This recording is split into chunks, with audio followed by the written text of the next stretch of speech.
வணக்கம் நண்பர்களே! நான் உங்கள் பெரியசாமி ஜோதிடர். சரிங்களா?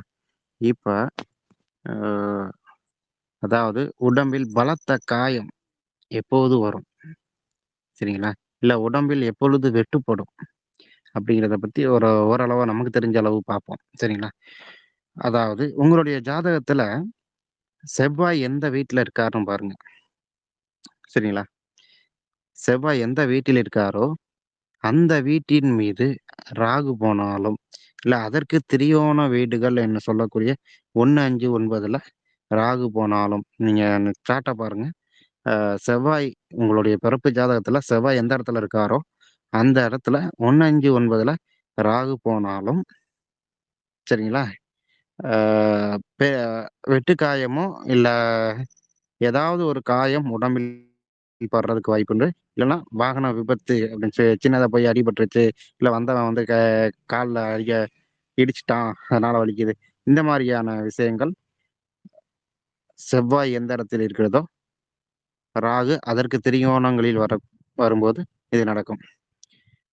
இல்ல ராகுக்கு திரிகோணங்கள்ல செவ்வாய் வரும்போதும் நடக்கும். சரிங்களா? இந்த மாரி டைமிங்ல மட்டும் தான் நம்ம உடம்பில் காயங்கள் ஏற்படுறதுக்கு வாய்ப்புகள் உண்டு. அதையும் மீறி வந்து தசாபுத்தி வந்து மோசமா இருந்து, தசாபுத்தி மோசமா இருந்து, இந்த மாரி கனெக்டிவிட்டி வரும்போது பெருசாவும், அ தசாபுத்தி எ பார்த்தீங்கன்னா, உங்களுக்கு வந்து யோகராவோ, இல்ல சுபராவோ இருந்து, இந்த மாரி கனெக்ஷன் ஏற்படும்போது, இல்ல குருவோட பார்வை இதுல படும்பொழுது, சின்ன காயமா வந்துட்டு விட்டுரும். நீங்க எடுத்து பார்த்தீங்கன்னா தெரியும். சிசரிங் பண்றவங்களுக்கெல்லாம் பார்த்தீங்கன்னா, அந்த டைமிங்ல வந்துட்டு செவ்வாய், ராகு கூட கனெக்ட் ஆயிருக்கும். சரிங்களா? செவ்வாய், ராகு கூட கனெக்ட் ஆயிருக்கும். கனெக்ட் ஆகாம இந்த மாரியான உடம்பில் வெட்டுக்காயம் வர்றதுக்கு உண்டான வாய்ப்புகள் இல்லை. அப்ப ஒரு வெட்டுக்காயம் நடக்கணும்னா சரிங்களா? இது செவ்வாய், ராகுவோட கனெக்ட் ஆகணும். உங்க பிறப்பு ஜாதகத்துல செவ்வாய் எங்க இருக்குன்னு பார்த்துக்கங்க. பிறப்பு ஜாதகத்துல ராகு எங்க இருக்குன்னு பாருங்க. சரிங்களா?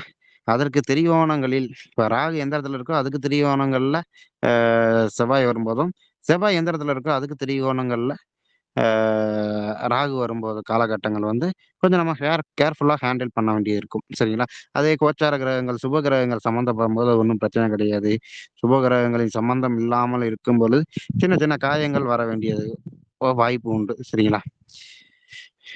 அதே போல பார்த்தீங்கன்னா, ராகுக்கு அ 3, 11 பார்வையும் உண்டு. சரிங்களா? அந்த இடத்துல வரும்போது நம்ம கொஞ்சம் உஷாரா தான் இருக்கணும். சரிங்களா? இத வந்து நீங்க தெரிஞ்சுக்கிட்டீங்கன்னா, இந்த டைமிங்ல மட்டும் தான் அடி விழுகிறதா இருக்கட்டும், பெரிய வெட்டுக்காயங்கள் நடக்கிறதா இருக்கும். சரிங்களா? ஆனாலும் மெயினா வந்து செவ்வா மேல ராகு போச்சுன்னா, அந்த 1, 5, 9 விட விடுங்க. ஆனா செவ்வா மேல ராகு போனாலோ, இல்ல ராகு மேல செவ்வா போனாலோ, அந்த டைம் நீங்க கொஞ்சம் ஆ கேர்ஃபுல்லா தான் இருக்கணும். ஏன்னா, காயங்கள் படுவதற்கு வாய்ப்பு உண்டு. இந்த விதி வந்து கரெக்ட்டா ஒரு 60% பொருந்தும். சரிங்களா?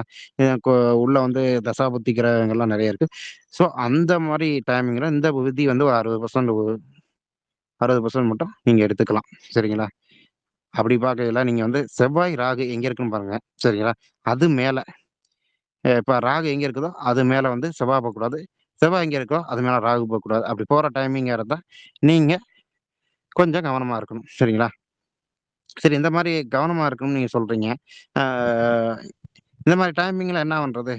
ஒண்ணு முனீஸ்வரன் கோயிலுக்கு போங்க. இல்ல அ முருகப்பெருமான் கோயிலுக்கு போயிட்டு ஒரு விளக்கு போட்டுட்டு வந்தாலும், முனீஸ்வரன் கோயிலுக்கு போய் சதர தேங்காய் உடைச்சாலும், ஏதாவது ஒரு நேர்த்திக்கடன் வச்சு வச்சுட்டு வந்தீங்கன்னா, இல்ல இறைவன் முன்னாடி போய் நீங்க மனமுருகி வேண்டினால், இந்த விதிகளை க்குள்ளாய் மாற்ற முடியும். அதாவது முருகப்பெருமானுக்கு எப்போதுமே முருகன கும்பிடும்போது அந்த விதி மாற்றி எழுதப்படும். சரிங்களா? அப்படி இருக்கும்போது இந்த மாரி டைமிங்ல போய் நீங்க முருகன வணங்குங்க. உங்களுடைய விதி மாற்றப்படும். இந்த காயங்களிலிருந்து காயம் அடிபடுறது, இல்ல வெட்டுக்காயம் படுறதுலருந்து தப்பிக்க முடியும். சரிங்களா? ஓகே. நன்றி நேயர்களே. அடுத்த பதிவில் நம்ம பார்க்கலாம்.